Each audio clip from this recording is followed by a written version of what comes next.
It is a moonless night on a southern plantation. In the grand house, the slaveholder's wife lies awake beside her snoring husband. Her mind and body stir with a restlessness she dare not speak of by daylight. Finally, she slips out of the four-poster bed, wrapping a silk robe around her nightdress. With a candle in hand, she pads quietly down the hall and out the back door into the warm, heavy darkness.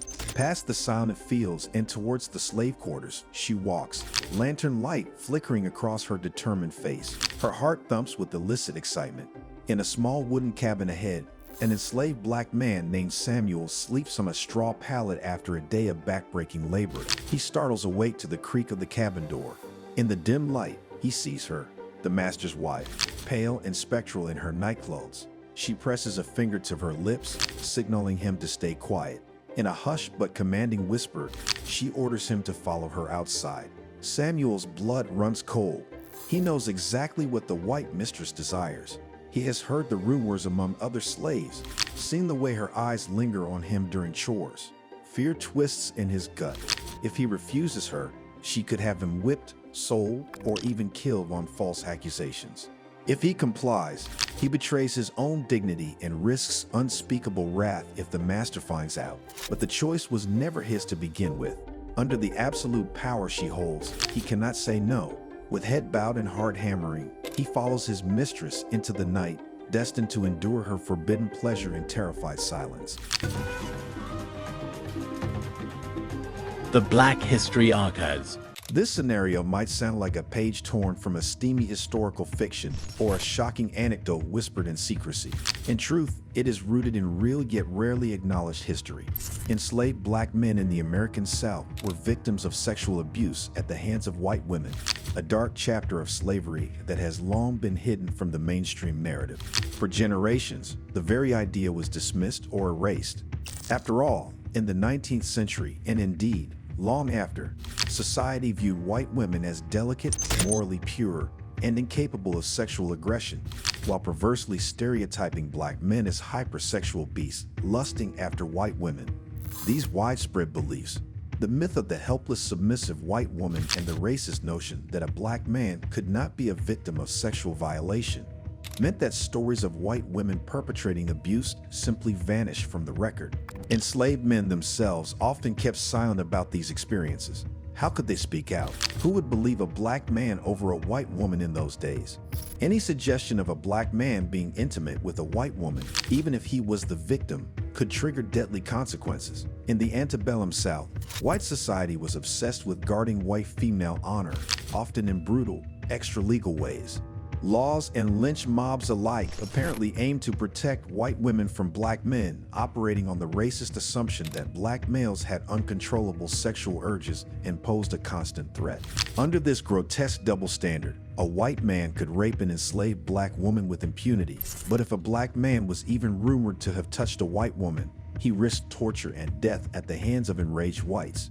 In such an environment, the idea that white women could be the aggressors and black men the victims didn't fit the dominant narrative, so it was denied and buried. Yet, recent scholarship and long overlooked testimonies have begun to unearth the truth. Historians delving into court records, slave narratives, and oral histories have pieced together an unsettling reality that fundamentally shifts our understanding of power and sexuality under slavery.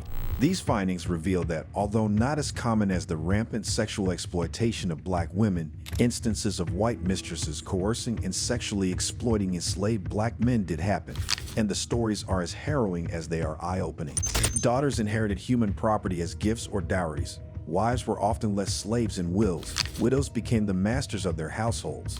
These women profited from slavery and wielded its power. Historian Stephanie E. Jones Rogers, in They Were Her Property, found that slave-owning women were as calculating and brutal as men in how they managed and punished their slaves.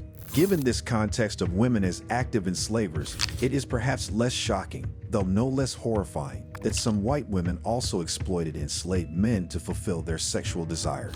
Such cases were far rarer than the all-present rape of black women by white masters, but they did occur in the shadows of slave society. In these illicit acts, there could be no true consent. How could an enslaved man freely consent to his owner's wife, who literally held the power of life and death over him? Instead, sex became yet another instrument of domination. Elite white women who initiated sexual relations with slave men often wielded sex as a tool of power, simultaneously upholding white supremacy by asserting control over black bodies. Sometimes the mistress cloaked her exploitation in promises or emotional manipulation. At other times, she relied on threats and force. One common tactic was the promise of freedom or love as bait. In an 18th century Pennsylvania case, a white woman was punished for having a child with an enslaved black man. The court ordered her whipped and warned the man to never again meddle with white women upon pain of his life. Under examination, the desperate man protested that she had enticed him, even promised to marry him, luring him with the hope of a better life. Remarkably, the woman herself confessed this was true. She had, in fact, led him on with talk of marriage. Whether she truly loved him or was simply using false promises to satisfy her own needs, we cannot know. But we do know that whatever fantasy of love or freedom he may have entertained was shattered by the court's brutal reality. He, not she, would pay the harsher price if their union continued. In another instance, back in 1826, a young Southern white woman so fixated on an enslaved man actually disguised herself as a man and fled with him in the middle of the night. She helped the slave steal his master's horse, and the two ran off together. Their adventure was short-lived. They were caught and hauled back to town. In custody, the woman boldly admitted that she had been the whole and sole cause of the scheme, having persuaded the enslaved man to run away with her. Yet, true to the perverse injustice of the times, it was the man who was punished. He was flogged and likely worse for the theft of the horse and the attempted escape, while the woman's fate beyond public embarrassment is lost to history. However, not all such relationships involved romantic overtures. Many were overly transactional or coercive. White mistresses knew they had leverage and were not above using it. One formerly enslaved man, reflecting on these situations, noted that a mistress often employed a mix of strategies to get her way, strikingly similar to those used by male slave owners against enslaved women. Unless the woman has treated them kindly and won their confidence, they have to be threatened or have their passions aroused by actual contact. He observed of how white women approached enslaved men. In other words, a mistress might start with kindness, special favors, better food, a gentle behavior, to groom a favored man and lull him into compliance. If this failed, she could turn to threats, hinting that she would have him punished or sold away if he refused her advances. And in some cases, she would initiate physical contact suddenly, touching or fondling the man to arouse him. Once a man's body responded, he might have little ability to resist what came next. After all, biology can betray even an unwilling victim. An erection, for instance, could be misconstrued or conveniently claimed as consent. And for an enslaved man to physically push a white woman away was unthinkable. Laying hands on a white lady, even in self-defense, could get him lynched on the spot. Every element of this grim equation was engineered to leave the black man utterly powerless. In one Kentucky case, a white widow took an enslaved man as her de facto lover. They lived together openly as husband and wife for years, and the community whispered of concubinage. But even in this seemingly domestic arrangement, the imbalance of power was stark. Whenever he displeased her, she threatened to sell him, as multiple neighbors attested in court. In another incident, recorded in legal petitions, a white husband discovered his wife's infidelity with an enslaved black man. Furious, the husband resolved to rid himself of this rival. He recounted that on 2 occasions he had found the slave too near his wife's bed in the nighttime, slipping away privately.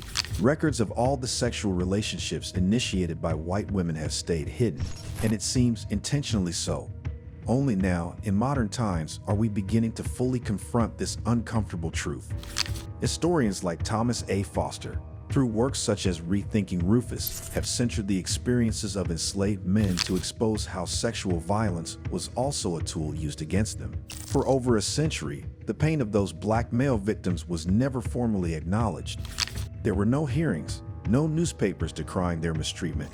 Their suffering lived in the shadows, denied by a society incapable of empathizing with black men as victims.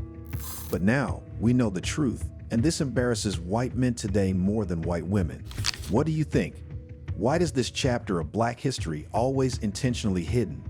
Isn't it true that this is done to avoid not only the guilt, but also the embarrassment? In the comments section below, share your thoughts on whether you were taught about this history in schools or just told the simple fact that slavery was wrong. Would you like us to make more videos? If yes, please support us by subscribing to the Black History Archives and clicking the bell icon. You can check out more videos on our channel too.